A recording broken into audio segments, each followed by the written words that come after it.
Decluttering and organizing, guys. This is our event today.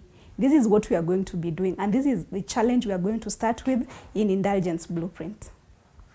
My name is Monica Malakwen. I'm an interior design expert, and I help convert interior spaces into functional and beautiful places to work and live in. I'm so excited you chose to be here. I'm excited you chose to take a step. Mostly our limitation is normally in we learn a lot, but we don't take action. And your choice to take action today says a lot about you, and I promise you, you're going to transform your space just by this simple step. Now, what is decluttering? Basically, decluttering is taking away those items that you don't use anymore, you don't need anymore. They served a purpose, but probably right now they don't anymore. So it's about time that we just take out those things, and we're going to make a very big difference in our spaces. When it comes to decorating, we all struggle with different things. For some of us, we don't even know where to begin with. For some of us, we don't know how to pick color, what materials to use where. But for most of us, budget is always a constraint. Well, it is more of what you take out than what you put into your space. And that doesn't cost you a thing. I'm sure you're excited about this. And I assure you, if you actually take the actions we are talking about today, it's going to make a very, very big difference. Now, I want you to think about your space for a moment. Think about all those things you are holding on. Things that were purposeful at some time, but you don't use them anymore. For me, I'll give you an example. I have a baby walker that I bought for my firstborn son. It broke down even before my daughter used it. She's 2 years now. I still have it. Is it taking up space? Yes. And is it functional? No. Is it beautiful? It's not. But why am I still holding onto it? I know you have something similar. Think about your clothing. Some of them you bought and you never even wore them. I'm not going to talk about the Nairobi hawkers. Those ones that don't fit you anymore. And somehow you're holding on to them. And you're hoping one day, miraculously, you're going to fit into them again. Well, some of them served their purpose. You wore them, and some of them are even faded. You don't need them anymore. Our kitchens. That is the place that holds most clutter. And it's because we keep these containers, the takeaway containers. The blue band, ice cream containers that you still have them in your house. What do you need them for? They're just filling up your spaces. With all these unwanted things that we don't need anymore, we end up crowding our spaces. Think about under your bed. How does it look?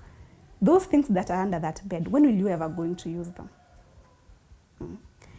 They're filling up your spaces, and we keep complaining about my storage space is not enough. It's because of those things you keep and you don't need them. Well, I'm so glad you took the step to be part of this challenge. We are going to deal with them. We are going to remove them. We are going to just deal with them one by one, and we're going to appreciate the time it served us. We are going to be grateful for that time, but it's about time to let them go. Do you know that some of those things that are unwanted in your house could actually be a treasure to someone else? Do you know that by actually just giving them up, you could actually be a blessing to another person? Just think about it for a moment. That could actually be a motivation for you to finally just let go. There are some things that are very sentimental to us. They could have been gifts, They could have been collections you made from your trips or from any other place, and you really treasure them. But think about it for a moment. Is it helping you in this time and place? If it's not, I suggest we let them go. Our spaces are not big enough for all these things. And how do you even think of bringing in a nice item to decorate your space when that corner is all filled up with things you do not even need. I shared a photo in the group. That is my kitchen balcony. I'm still holding on to refillable water containers, some that I may never use. I'm keeping water reserves. I've not even needed them in the last 1 year. Do you think that water is still usable? And going forward, do you think I still need to even have that much storage of water? Maybe not. It's just, this is about being in the now and letting go of the past and just releasing them. This way, we'll release a very nice canvas where we can start to work on our spaces. But before then, my friends, it may not be possible. So I just want you to get into the mood, buy into the idea of actually decluttering.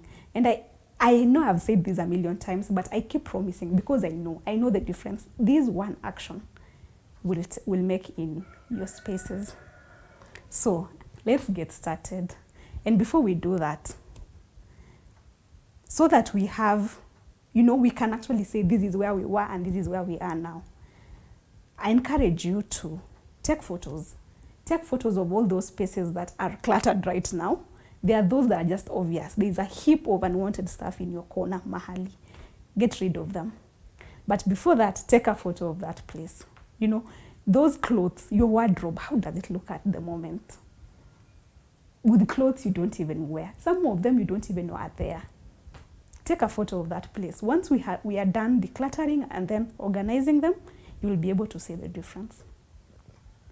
Those books, some of them, like in my house, we even have books from back in campus. Notebooks, If you have them, yes, go ahead and take photos of those as well. Now, the next thing I want you to do is just think about your ideal lifestyle. How would you want your lifestyle to be? Do you want to be able to wake up in the morning and you know exactly where what is in your house? For some of us, we waste a lot of time trying to look for things. Some of us, we have items that we really need, but we have no idea where they are. Why? Because of all the other clutter that is in your spaces. So just think about how your life would be when you knew exactly what is where in your house, how fast it would be for you to just get ready, and having a canvas, a clean space that you can start decorating. Because unless you actually get rid of those things, it won't even make sense. You won't even enjoy the space you have. So yes, just think about your lifestyle, how it would be when these things are in place. The other thing I need you to do is to just prepare psychologically, mentally, because it's not going to be easy. Some of these things we really treasure, and I talked about sentimental items before. They may be really hard to let go. Be prepared. It's going to be a turmoil for you, but I can assure you that at the end of it, it's going to be very fruitful. So this is how we're going to do it. Today, I just want you to get in the mood, get ready, prepare yourselves, start thinking about all those places that you're going to be taking things out from, and imagine, actually just start planning over where you could take them. And from that, you'll start seeing opportunities for you to be a blessing to other people as you bless your own self, because your life is going to get better. On the second day, which is now going to be tomorrow morning, we are going to take action. We are going to actually, I like to call it rubber meeting the road. We are going to start actioning on everything that we are talking about today. And I'm going to guide you. We're going to be using a method. It's called the KonMari Method. It is a very simple, straightforward, and very effective way of actually doing decluttering in our homes. I was excited when I learned it, and I'm sure you're going to be excited as well. Basically, in this method, you declutter in categories, but not in rooms. But while at it, because it encourages you to take items from all over the place, like if we're talking about clothing, for example, you'll be taking clothes from different, in all the rooms, you know, those clothes you've put under the bed, those ones you don't wear much often and you keep them in the children's bedroom, you're going to bring them all into one place. So in as much as we will be decluttering in categories, we are also going to be working on each room, because now you're gathering items from all other different rooms, and eventually you're going to have dealt with the clutter in those other rooms. So it follows an order, and in this order, we are going to start with clothing, and then we're going to go to books. We're going to deal with paper. We are going to deal with the kimono, the miscellaneous items, and eventually we are going to handle the sentimentals. This is a sensitive part, but if you manage to go through all the other processes, you are going to be able to do it. Now, the method also insists on finishing decluttering, you know, removing before you start organizing. So it's going to be, Saturday is going to be a heavy day. But then I propose we do Sunday as a day to now bring back, you know, the fun part of now. By the time you're done decluttering, you have remained with things you love. So on Sunday, we now get back to organizing. Well, in this method, there is a specific way where you fold items. There is a specific way how you arrange them. There is even a fun way of coordinating color. And I'm going to demonstrate this using my own spaces. I'm sure you're going to enjoy it. On that day, I hope we will be psyched up enough to actually deal with those sentimental items. So yes, this is how we're going to roll it out. I'm so glad you're here. I'm not going to take much of your time today. I just need you to go get ready. Take those photos, post them in the group, you know, because accountability will boost your commitment to it. So yes, go ahead, take those photos. Don't be afraid. Once you do the befores and the after photos, we are all going to celebrate. So thank you so much. I'm so glad you've spent your time with me today. And yes, let's get ready for tomorrow. Thank you.